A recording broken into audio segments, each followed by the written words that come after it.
Tawaf wada ada dua pendapat. Pendapat kata wajib itulah pendapat paling kuat, dan pendapat yang kata sunat itu pendapat kedua dalam mazhab Syafi'i. Jadi kalau sekiranya kita pakai pendapat yang paling kuat, iaitu mengatakan wajib, maka kalau ada orang dia keluar Mekah, dia belum tawaf wada, dia kena balik Mekah, balik Mekah. Tapi kalau sekiranya dia tak boleh nak balik Mekah, pasal semua orang dalam bas dah tawaf wada, dia seorang saja tak tawaf wada. Pasal apa? Pasal pada hari penghabisan takliman dia tak datang, jadi dia tak tahu cara peraturan kita bila nak tawaf, bila nak berangkat. Dia sedap, dia tidur kat dalam bilik dia. Orang ada pergi tawaf, dia tidur dah. Nampak tak? Sebab tu kita ni bila kita nak berangkat Mekah, Madinah, nak balik, ni jadi program kita juga, haji atau umrah, kita adakan taklimat. Taklimat tu apa? Penerangan. Tuan-tuan, besok kita nak keluar, nak balik Singapura, kita nak pergi Madinah, kita nak keluar pukul 10 pagi, pukul 8 tu tuan-tuan pergilah tawaf wada. Kita buat penerangan. Jangan, don't take easy, jangan ambil tak kisahlah, aku tahu, jangan. Sebab ni kadang-kadang kita miss, kita akan miss ibadat-ibadat kita pula. Jadi kalau sekiranya sekarang bas nak pergi menuju ke Jeddah, kemudian ada satu orang kata, saya belum tahu wada. Bukan seorang ni pasal belum tahu wada, kita satu bas nak pergi balik Mekah. Tak ada, jangan terus. Ini flight alamat dan time dah tak ada lagi dah. Nak balik lagi, nak tunggu dia tahu lagi, habis dah masa. Kapan terbang pun nak belayar. Macam mana Ustaz? Kerana dia tak tahu wada, dia kena bayar dam. Dia minta ampun, astagfirullahaladzim, minta ampun pada Allah, dan kemudian dia pun bayar dam 1 ekor kambing. Tapi kalau dia tak sengaja, dia terlupa, dia jahil, jangan dia meremehkan. Alah, tak nak apalah, tak ada, alah, tak kisahlah. Jangan. Kalau dia meremehkan, itu dia meremehkan apa? Dia meremehkan Baitullah, dia meremehkan Allah. Jadi apa hukumnya? Derhaka dia. Bila dah derhaka, berdosa, hajilah dia apa? Bukan haji mabrur, haji marhabur. Apa? Habis. Pasal apa? Apakah Allah Ta'ala akan gembira dengan orang yang derhaka? Allah benci pada orang derhaka. Sebab tu di sini jangan dia remehkan. Kalau dia tak dapat buat, astagfirullahaladzim, ya Allah, maafkan aku ni bodoh akidah, ya Allah. Baik ya. Mudah-mudahan Allah pun terima dunia, permohonan pengampunan itu. Macam tu caranya. Jadi itulah dia. Kalau dia belum sampai 2 marhalah. 2 marhalah itu berapa batu Ustaz? 86 km lebih kurang 46 batu. Jadi kalau belum sampai hak itu lagi, dia balik ke Mekah. Kalau dah lebih daripada 2 marhalah, sudah memang confirm dah kena bayar dam. Kalau dah lebih 2 marhalah, dia balik pun kena bayar dam juga. Pasal kira dia lebih daripada 2 marhalah, sudah kira dia orang yang luar, orang yang belayar. Itulah dia tuan, kalau sekiranya orang yang meninggalkan Kota Mekah sebelum tawaf wada. Jika dia kembali selepas 2 marhalah, maka tetap wajib dam atasnya. Dia saya sebutkan tadi ya. Yang ketiga, jika suci wajib dan nifas sebelum berpisah dari perumahan Mekah, maka wajib tawaf wada.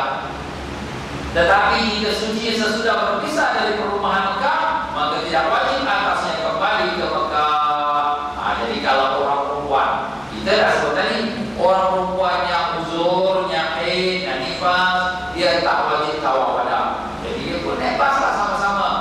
Bas pun dah bergerak, dia pun suci, bersih. Aku dah bersih lah. Ini belum keluar pada Kota Mekah lagi. Masih lagi dalam perumahan Kota Mekah.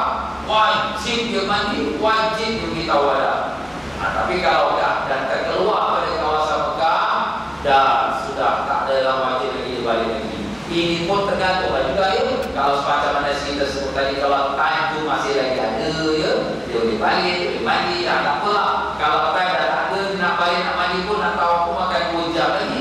Maka dengan itu dia teruskan keluar, tetapi dia kena bayar denda kerana hukumnya dia sudah bersih sewaktu dia masih dalam Mekah, tetapi dia tak dapat lakukan kerana keadaan itu, maka dia wajiblah membayar dendanya. Macam tu lah dia. masih dalam Mekah. Yang keempat, jika ditinggalkan tawaf wada karena uzur syar'i selain haid dan nifas, seperti wanita istihadah, darah penyakit itu dia, atau orang yang sakit salasil baul, yang kencing tak putus, atau yang luka darah yang mengalir, yang kesemuanya itu tiba mengotori masjid, maka tidak dikenakan dah. Ini bukan masalah dia haid dan nifas ya. Ini masalah kalau sekiranya dia itu timbangkan kotorkan masjid. Jadi kalau orang perempuan darahnya masih lagi keluar walaupun dia sudah bersih, tetapi kerana dia itu istihadah, istihadah itu darah penyakit lah. Jadi takut nanti mengotori masjid. Atau orang yang kencing-kencing tak putus, takut nanti mengotori dan menajisi masjid. Ini semua dia dimaafkan, tidak dia melakukan tawaf wada. Kenapa? Sebab takut nanti menjadikan masjid kotor dan najis. Apakah cukup tawaf ifadah tanpa tawaf wada? Ini masalah yang tuan-tuan dan puan-puan. Masalah kalau orang yang package awal dia nak berangkat segera selepas selesai haji. Jadi kalau dalam program kami tuan-tuan ya, ada package awal.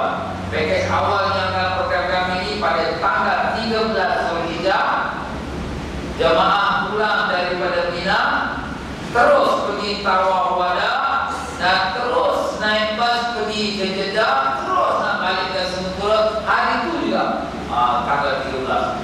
Ustaz cepatnya, ayolah pasal dia masa dia macam tu dia flight dia. Jadi kalau sekiranya dia nak keluar dari Mina, dia nak tawaf wada, kemudian nak balik ke Singapura, tapi dia belum tawaf ifadah. Belum tawaf ifadah. Ifadah tu apa? Tawaf haji. Dia belum tawaf haji. Tawaf haji ni kita dah boleh buat pada hari 10 Zulhijjah. Dia tak pergi 11 pun tidak, 12 pun tidak. Jadi sebab tu bagi pihak kami, kalau ada jemaah-jemaah yang memang nak balik awal pada tanggal 11 Zulhijjah, kami bawa semua pergi tawaf wada. Kalau boleh jemaah-jemaah yang lain semua tawaf pada tanggal 11. Janganlah lambatkan lagi.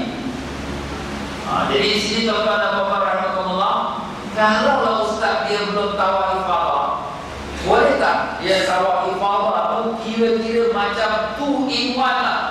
Ini tawaf ifadah, ini juga tawaf wada. Lepas dia habis tawaf, terus dia pun keluar berangkat pergi ke Jeddah, balik ke Singapura. Tak boleh tak macam tu?